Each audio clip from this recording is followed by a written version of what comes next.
Boruto and Shibai Otsutsuki's fateful encounter has already been teased by the anime and manga team, and the amount of sense that this pattern makes is diabolical. The best part is that it would unveil the mystery of the long-awaited Jougan as well, and the way it has been set up is totally fascinating. Boruto's awakening of the pure eye would correlate to the six past powers awakening of Naruto and Sasuke, the only difference being while both of them encountered an Otsutsuki at near-death experience, Boruto will meet Shibai after a total death experience, which has already been foreshadowed in chapter 25. To get rid of the final obstacle Jura, Boruto offered his body to Momoshiki. In other words, he's going to switch places with him. But little does Boruto know that this dimension is going to grant him the pinnacle of Otsutsuki power. So to keep it all crisp and digestible, let's start with the main theory, which will then lead us to some side theories that are equally interesting. There are a total of 3 scenes at work here. First, we have the anime sequence where Momoshiki gives Boruto the Kama after identifying the Otsutsuki power that he somehow has inherited. The most important part is that he looks into his Jougan eye while saying this, which explains it's the same power. Now the case of the Jougan is a bit complex as it hasn't been officially mentioned in the manga, but here is the thing. The Jougan translates to pure eye, which could also mean the pure state of an eye, in this case a dojutsu. We had this panel of an Otsutsuki god where all the eyes seem to have reached this pure state, meaning the source of Boruto's power is the purest form of vibration in the universe, and that is an Otsutsuki god. So before explaining how Shibai may have granted this hidden power to Boruto, let's first understand how he will unlock it.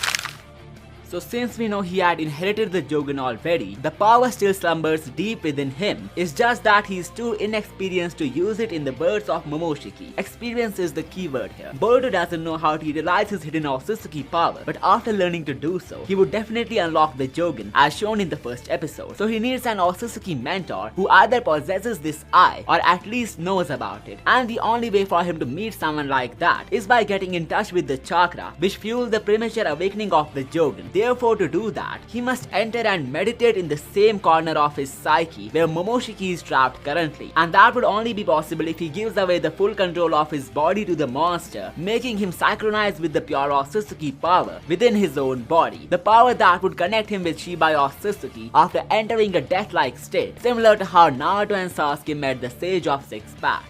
Just like how Boruto's Doomsday would drag him to have an encounter with an Otsutsuki god. But if I told you you can also encounter zombies and even deities of destruction in a purely apocalyptic narrative, well, that's what's happening in Doomsday Last Survivors, Godzilla x Kong edition. While Boruto has got Shibai on his side to fight his fate, you will have the alliance of massive giants, Godzilla and Kong, in this special crossover event where survival strategy and zombies are packed in one game. This isn't just another mobile game, it's about building your shelter, protecting your comrades, and holding off endless waves of enemy, almost like how Boruto must protect the shinobi world against the Shinju and the Otsutsuki. But here is the twist. Just like how Boruto's Jougan unlocks hidden power when he needs it the most, you get to unlock Godzilla and Kong in the battlefield, and they are not just background Easter eggs. These titans actually fight with your troops, unleashing some devastation, just like Shibai flexing his god tier Shinjutsu. Every choice you make in Doomsday, whether to sacrifice someone for survival or save them, mirrors the same high-stakes decisions that Boruto faces on his journey. The first time Godzilla fires his atomic breath, or when Kong tears through the battlefield, it hits the same jaw-dropping shock as the eye glowing for the very first time. So if you want the experience of survival with gods of destruction at your side, just like Boruto meeting Shibai, then download Doomsday Last Survivors right now using the link in the description. You can also scan the QR code on the screen and it's completely free. So let's now get back to the theory.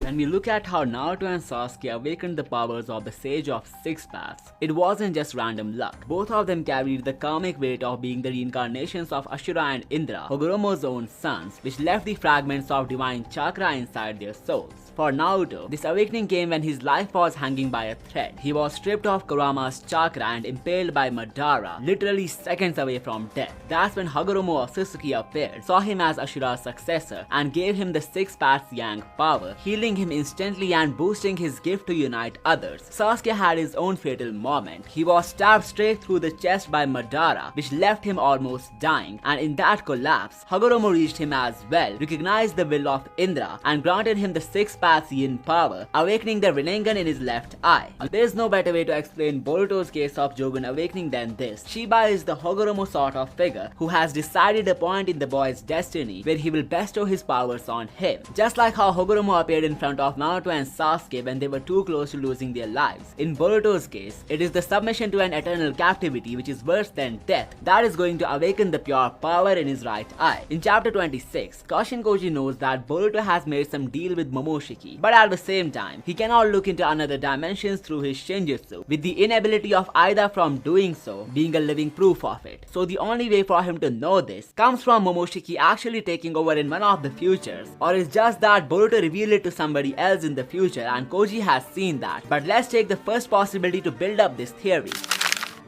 Momoshiki would somehow defeat Jura. The proof lies in the fact that Boruto cannot access his years-long battle experience at one go. The Otsutsuki now has one of the most powerful vessels in the world, so it must be a piece of cake for him to utilize it to the full potential. Looking at how Boruto is stronger than No Limiter Code, Momoshiki has more or less won a power jackpot with the deal of defeating Jura. Now, as everything in the story adds up to the prologue battle, where Boruto is fearlessly using the karma by synchronizing it with the Jougan, and this means Momoshiki is not a threat anymore. Another big hint to back this up is Kawaki, who also doesn't want to kill him, which had been his main motive for a very long time. So something did happen with Boruto which wiped out Momoshiki, and I believe it's when he will keep his promise to give away his body, which will trigger his inherited Otsutsuki power, something far beyond the scope of the monster. So Boruto will be thrown in this dimension where Momoshiki was counting his days, but instead of having to suffer eternally, he could feel the energy of the one who bestowed him with that Otsutsuki power, or let's say the Jougan, and that entity would be Shibai Otsutsuki. While the Hagoromo parallel is the main foundation of this theory, it only gets more crazier from this point.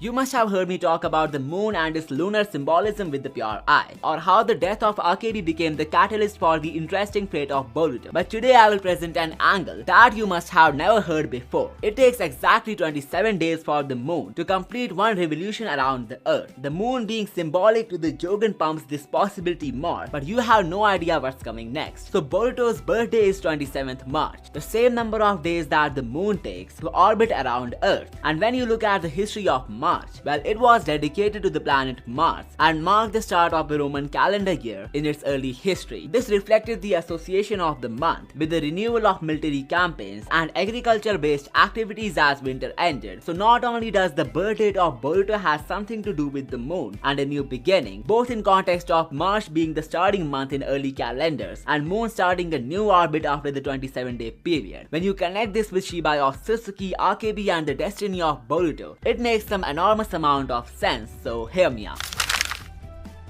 In most of the shonen series, the main character by the end of the story either surpasses or touches the level of the strongest entity of the verse. So the ultimate goal of Boruto must be to stand on the same stage as Shibai. The only thing here is that it's an cause and effect type of analogy. The birth of Boruto is the beginning of a new divine cycle, and that's why Momoshiki termed his fate as interesting. Just a quick reminder, if you are still watching, please check out the link in the description to download and play Doomsday Last Survivors, as this sponsor has really been helpful to the channel.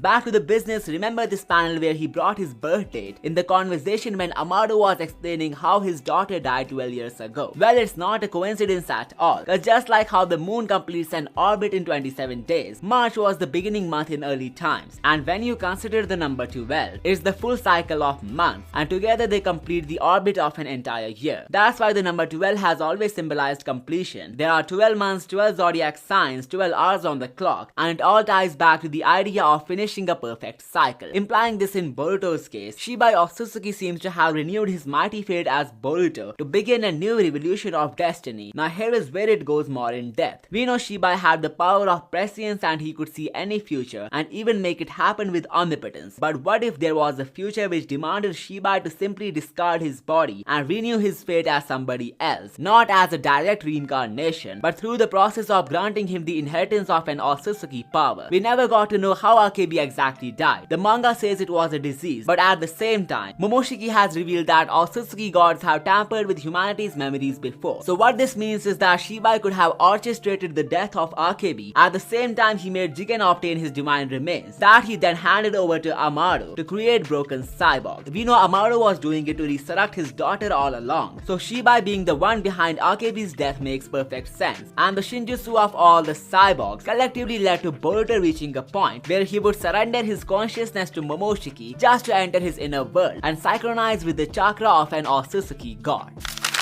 The pure eye comes from a pure state of existence, as I said before, and the hypothesis that I came up with is that Shibai imposed the Jougan inside the body of Boruto after he reached the higher plane of existence, where his body became boundless as he awakened not one but 3 Jougan looking eyes, assuming the background dojutsus were only there for illustration purposes. Now this is where the prophecy of Toneri or Sasuke kicks in. One of the lines in his prophecy goes something like, "The power of hope slumbers deep within you. With that eye you will shoulder the fate of the world." Here again it's revealed that this power is present deep within Boruto, which means that he will have to go in a death-like state where he can feel this energy to actually manifest into his physical body. Further, he says that your eye is the star of hope, again as the destruction that will come to pass. This is definitely a reference to the first episode where Kawaki has turned Konoha to ruins and the only hope for the world is the Jougan. Now why is it the Jougan? Well, it's because it doesn't belong to this world at all. It's from a dimension which is only accessible to an Otsutsuki god once he leaves his mortal vessel behind. In other words, Boruto would change the destiny of his enemies by the powers of this godly eye. Now as I said earlier, the shonen heroes are sometimes bound to become the strongest just to surpass the gods of their birth. Well, Boruto may be walking down a similar path since Kishimoto has already shown us a godlike entity choosing an ordinary individual as his successor in the Samurai 8 manga. But since the main writing and drafts are done by Kishimoto, we can expect a massive leap in the narrative, an unexpected plot twist that compounds all the lunar elements and cycles of destiny, and that is the eclipse god. Let me explain. The new characters with ocular powers have only been given sun and moon like patterns in Boruto. Sarada's eye is like a sun, Boruto's eye is a moon, Aida has a crescent, and Kawaki has a sun which absorbs the light. Assuming Shibai is one of the 2 missing Otsutsuki and his counterpart is someone who wants to destroy the universe, just like Kala from Samurai 8, who went from a disciple of the warrior god to a massive threat to the universe, it's highly likely that this main villain of Boruto would symbolize an eclipse, which is the opposite of a moon. The Kami Otsutsuki panel told us that an Otsutsuki god used the power of omnipotence to create the world of Naruto. So what are the chances that an evil Otsutsuki god, the former pair and the ultimate enemy of Shibai, who will eventually get destroyed by Boruto, is not scheming to end this universe once for all? Well, if you enjoyed this video, you will like these as well. So make sure to subscribe for some more amazing stuff and I will see you next time.